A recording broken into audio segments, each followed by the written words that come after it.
Hindi ko alam. Kasi hindi kami nag-kausap pa ng Pangulong Duterte. Mga atake sa inyo, Karen? Hindi ko alam. Kasi hindi kami nagkausap pa ng Pangulong Duterte.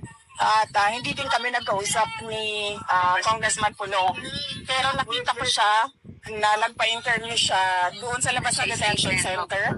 So baka noong nasa loob siya ay napag-usapan nila. So clearly, VP, you believe na this is part of political, again, attack sa inyong mga Duterte? Oh yes ma'am, sabi ko na nga, every time nagkakaroon sila ng issue, malaking issue na kabalbalan na ginagawa nila, ang kanilang cover sa mga issue na ito ay atakihin yung kalaban nila sa politika.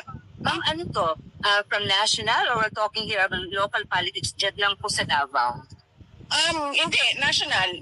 Tulad nga ng sinabi ko, blanco yung budget, nag-file sila ng impeachment. Ang laking tanong nun kasi blank check yun eh. Parang ikaw na ang magsasabi kung paano at saan mo gagamitin yung pera ng gobyerno. Nag-file sila ng impeachment.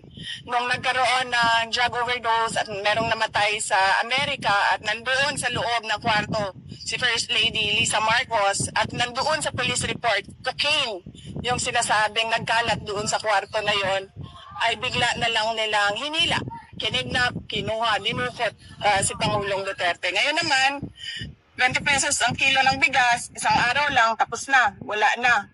Kinalimutan na naman na pangako, ay bigla na lang merong nag-file ng complaint kay Congressman Pulong. Bakit yan ang masabi